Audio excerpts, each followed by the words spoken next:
नमस्कार। Economics Awadh classes YouTube channel पे आपका स्वागत है। आज की क्लास में हम लोग लगभग 25 बहुविकल्पी प्रश्नों को सॉल्व करेंगे। यह प्रश्न आगामी शिक्षक भर्ती परीक्षा जैसे TGT, PGT, net, JRF, KVS, NBS, GIC, LT, RPSC first and second grade exam, BPSC 3.0 exam तथा पीएचडी एंट्रेंस एग्ज़ाम के लिए महत्वपूर्ण है और यहाँ से प्रश्न एग्ज़ाम में मिलने की संभावना है। आज की यह क्लास हम लोग काफ़ी दिनों के बाद अध्ययन कर रहे हैं। कुछ समस्याओं की वजह से हम वीडियो नहीं बना पा रहे थे। आज से कोशिश रहेगी कि कंटिन्यू 25 बहुविकल्पी प्रश्नों का रिवीजन किया जाए। तो आज की क्लास स्टार्ट करते हैं और देखते हैं आज की क्लास में क्या क्या क्वेश्चन हैं। 1 नंबर प्रश्न क्या कह रहा है? वस्तु विनिमय प्रणाली वह प्रणाली है जिसमें वस्तु के बदले वस्तु का लेन देन होता है। ऑप्शन बी, वस्तु का विनिमय नहीं होता है। सी, वस्तु का विनिमय विदेशी मुद्रा से किया जाता है। और ऑप्शन डी कह रहा है वस्तु का विनिमय घरेलू मुद्रा से किया जाता है। तो वस्तु विनिमय प्रणाली वह है जिसमें वस्तु के बदले वस्तु का लेन देन किया जाता है। तो सही आंसर हो जाएगा ए।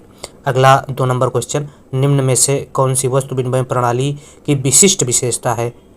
अस्थगित भुगतानों का माप, बी, आवश्यकताओं का दोहरा संयोग, सी, लेखे की एक सामान्य इकाई और डी, विनिमय का एक सामान्य माध्यम। तो वस्तु विनिमय प्रणाली की जो विशिष्ट विशेषता है वह आवश्यकताओं का दोहरा संयोग है। आवश्यकताओं का दोहरा संयोग बी ऑप्शन में दिया गया है। 2 का सही आंसर बी है। अगला 3 नंबर क्वेश्चन, एमपीएस की गणना के लिए सही सूत्र है। तो एमपीएस की गणना के लिए जो सही सूत्र है तो delta S upon delta Y. और अगर एमपीएस की गणना का सही सूत्र हो जाएगा बी ऑप्शन सही है। अगला 4 नंबर क्वेश्चन, सरकारी बजट के निम्न में से कौन से उद्देश्य हैं? ऑप्शन ए, आय और संपत्ति का पुनः वितरण, बी, सकल घरेलू उत्पाद समृद्धि, सी, आर्थिक स्थिरता, डी, उपरोक्त सभी। तो सरकारी बजट के उद्देश्यों की अगर बात की जाए तो आय और संपत्ति का पुनः वितरण सही है उद्देश्यों में, सकल घरेलू उत्पादन समृद्धि है और आर्थिक स्थिरता तीनों सही हैं। तो डी ऑप्शन सही है 4 का। अगला 5 नंबर क्वेश्चन, वह कथन जो कोई सुझाव नहीं देता है उसे कहा जाता है। वह कथन जो कोई सुझाव नहीं देता है उसे वास्तविक कथन कहा जाता है। 5 का ए सही है। अगला 6 नंबर, आवश्यकता विहीनता का सिद्धांत किसने दिया? तो आवश्यकता विहीनता का सिद्धांत प्रोफेसर जे.के. मेहता द्वारा दिया गया था। जे.के. मेहता ए ऑप्शन में है तो ए सही हो जाएगा। इसके अलावा दादा भाई नौरोजी को ओल्ड मैन ऑफ इंडिया की संज्ञा दी जाती है और कौटिल्य अर्थशास्त्र के जनक हैं। प्राचीन अर्थशास्त्र के जनक कौटिल्य को माना जाता है, जिनकी पुस्तक का नाम अर्थशास्त्र है। कौटिल्य को चाणक्य एवं विष्णुगुप्त नाम से भी जाना जाता है। अगला 7 नंबर क्वेश्चन, सामान्य कीमत है अत्यधिक अस्थिर कीमत, अल्पकालीन कीमत, दीर्घकालीन कीमत, राज्य द्वारा निर्धारित कीमत। तो सामान्य कीमत जो है वह दीर्घकालीन कीमत कहलाती है। सी ऑप्शन सही है 7 का। अगला 8 नंबर क्वेश्चन, प्रथम बार किस अर्थशास्त्री ने व्यष्टि एवं समष्टि अर्थशास्त्र जैसे पदों का प्रयोग किया? फ्रीडमैन ने, रेगनर फिश ने, एसी पिगू ने, कीन्स ने। तो एसी पिगू प्रथम अर्थशास्त्री है, एसी पिगू नहीं, रेगनर फिश प्रथम अर्थशास्त्री हैं जिन्होंने व्यष्टि और समष्टि अर्थशास्त्र जैसे पदों या शब्दों का प्रयोग सबसे पहले किया था। इसके अलावा इकोनोमेट्रिक्स शब्द का प्रयोग भी रेगनर फिश द्वारा ही किया गया था। तो 8 का सही आंसर बी है। अगला 9 नंबर क्वेश्चन, पिगू के अनुसार स्थिर साम्य उदाहरण है? रखा हुआ अंडा, भारी पेंदे वाला जहाज, एक सिरे पर टिकाया गया अंडा, उपरोक्त सभी। तो पिगू के अनुसार जो भारी पेंदे वाला जहाज जो है वह स्थिर साम्य का उदाहरण है। भारी पेंदे वाला जहाज स्थिर साम्य का उदाहरण है। तो पी सही है 9 का।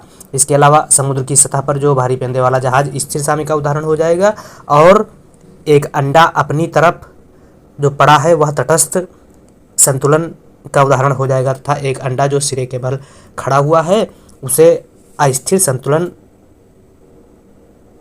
का दर्जा दिया जा सकता है या बताया जा सकता है। तो पिगू के अनुसार स्थिर साम्य का उदाहरण जो है भारी पेंदे वाला जहाज है। तो 9 का सही आंसर बी है। अगला 10 नंबर क्वेश्चन, सुप्रसिद्ध हीरा पानी विरोधाभास की व्याख्या किसके द्वारा होती है? आपूर्ति की मात्रा द्वारा, प्रदत्त कीमत द्वारा, कुल उपयोगिता द्वारा, सीमांत उपयोगिता द्वारा। तो सुप्रसिद्ध हीरा पानी विरोधाभास की व्याख्या सीमांत उपयोगिता द्वारा होती है। 10 का सही आंसर डी है। अगला 11 नंबर क्वेश्चन, प्रसिद्ध हीरा पानी विरोधाभास किसने दिया? तो प्रसिद्ध हीरा पानी विरोधाभास एडम स्मिथ द्वारा दिया गया था। 11 का सही आंसर ए है। 12 नंबर क्वेश्चन, जब सीमांत उपयोगिता शून्य होती है तो कुल उपयोगिता क्या होती है? तो जब सीमांत उपयोगिता शून्य होती है तो कुल उपयोगिता कुल उपयोगिता अधिकतम होती है। इसको आरेख से समझा जा सकता है।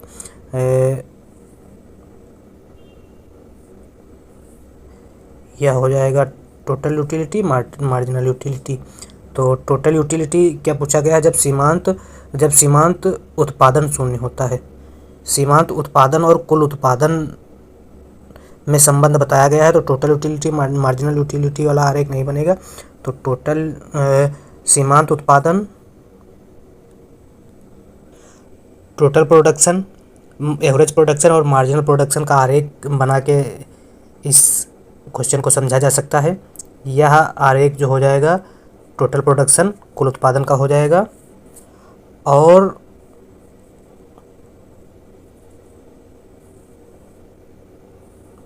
यह आरेख जो है मार्जिनल प्रोडक्शन का है, और यह आरेख एवरेज प्रोडक्शन का है। तो इसमें पूछा गया है, क्या पूछा गया? जब सीमांत उत्पादन शून्य होता है तो मार्जिनल प्रोडक्शन जब शून्य है, यहाँ पे मार्जिनल प्रोडक्शन जब शून्य है तो टोटल प्रोडक्शन क्या होता है? अधिकतम होता है। टोटल प्रोडक्शन अधिकतम होता है, और इसी के बाद उत्पादन की तीसरी अवस्था प्रारंभ हो जाती है। यह उत्पादन की फर्स्ट अवस्था है, सेकेंड अवस्था है और थर्ड अवस्था है। उत्पादन की फर्स्ट अवस्था में क्या हो रहा है? टोटल प्रोडक्शन, एवरेज प्रोडक्शन और मार्जिनल प्रोडक्शन तीनों बढ़ रहा है, लेकिन टोटल प्रोडक्शन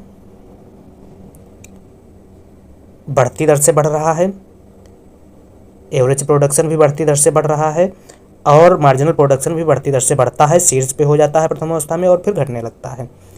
जहाँ पर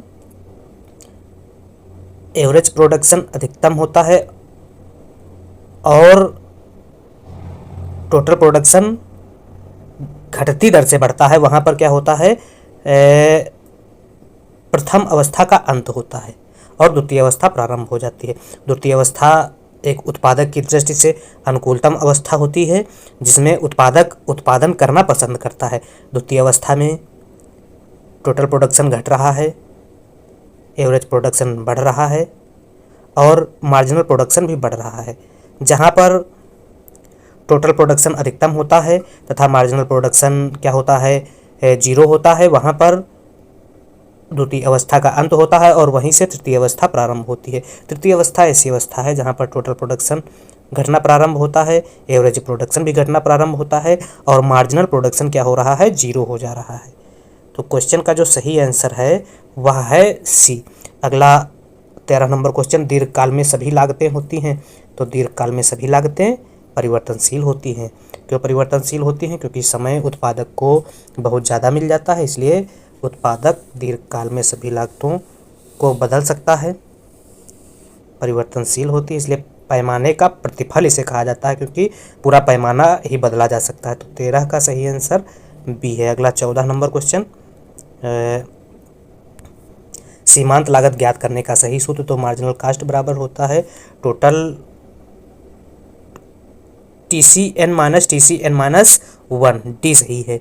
किसी वस्तु की एक अतिरिक्त इकाई का उपभोग करने से प्राप्त होने वाली अतिरिक्त उपयोगिता को सीमांत लागत कहा जाता है।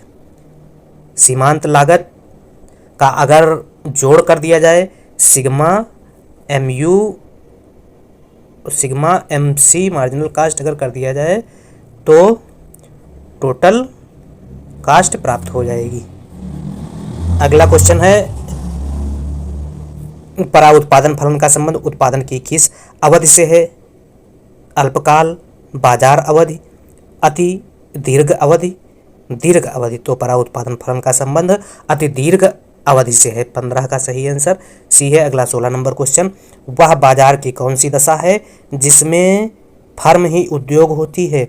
तो बाजार की वह कौन सी दशा है जिसमें फर्म ही उद्योग होती है, तो पूर्ण प्रतियोगिता बाजार में फर्म ही उद्योग होती है।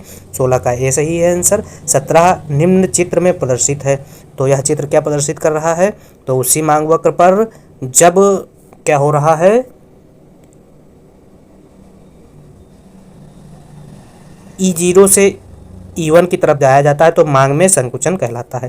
तो मांग में संकुचन डी ऑप्शन में दिया गया है, डी सही। 17 का 18 कार्टेल का भाग है, एकाधिकार का, अल्पाधिकार का, पूर्ण प्रतिस्पर्धा का, एकाधिकारिक प्रतिस्पर्धा का। तो कार्टेल जो है अल्पाधिकार का भाग है, 18 का सही आंसर बी है। 19 अति अल्पकालीन बाजार वह होता है जिसमें बाजार पूर्ति वक्र अत्यधिक लोचदार होता है, पूर्णतः लोचदार होता है, पूर्णतः बेलोचदार होता है, सामान्य लोचदार होता है।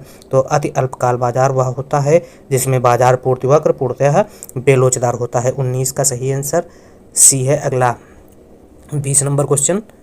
20 नंबर क्वेश्चन, निम्न चित्र किस स्थिति को प्रदर्शित कर रहा है, पूर्ण प्रतियोगिता के अंतर्गत सामान्य लाभ की स्थिति को यह बताता है।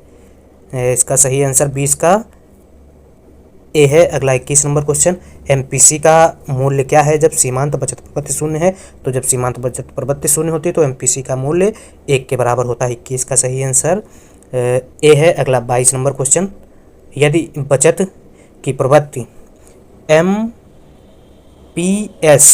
एमपीएस कितना है 0.125, तो निवेश गुणक का मान होगा, तो निवेश गुणक के बराबर हो जाएगा 1/MPS, तो 1/0.125, तो यह दशमलव हटाएंगे, 2 जीरो बढ़ा देंगे तो 1000/125 हो जाएगा, तो 25 40/5 हो जाएगा, 5, तो 40 को जब 5 से भाग देंगे तो 8 आंसर आएगा, 8 सही है। 22 का सही आंसर 8 हो जाएगा। अगला 23 नंबर क्वेश्चन, रोजगार गुणक के प्रतिपादक हैं केन्स, माल्थस, पिगू, कोई नहीं। तो रोजगार गुणक का प्रतिपादक जो है रोजगार गुणक का प्रतिपादक केन्स को नहीं माना जाता है, केन्स को निवेश गुणक का प्रतिपादक माना जाता है, माल्थस को नहीं माना जाता है, पिगू को नहीं माना जाता है, तो कोई नहीं हो जाएगा। और काहन को रोजगार गुणक का प्रतिपादक माना जाता है, इसमें नहीं है, कोई नहीं हो जाएगा। त्वरक मापा जाता है, तो त्वरक किससे मापा जाता है, तो त्वरक डेल्टा आई अपान डेल्टा सी से मापा जाता है, तो delta I upon delta C B option में दिया गया है, बी सही है। त्वरक संबंधित है प्रेरित निवेश से, स्वायत्त निवेश से, ए था बी, दोनों से, इनमें कोई नहीं। तो त्वरक का संबंध जो है प्रेरित निवेश से होता है। 24 का सही आंसर ए है। अगला 25 नंबर क्वेश्चन, घाटे की व्यवस्था द्वारा पूंजी निर्माण प्रायः होता है स्फीतिक, अविस्फीतिक, विकासहीन, सभी। तो घाटे की व्यवस्था द्वारा पूंजी निर्माण प्रायः स्फीतिक होता है, स्फीतिक। 26 का सही आंसर जो है ए सही है। तो इस प्रकार से आज की इस क्लास में हम लोगों ने 25-26 बहुविकल्पी प्रश्नों का अध्ययन किया जो आगामी शिक्षक भर्ती परीक्षा की दृष्टि से महत्व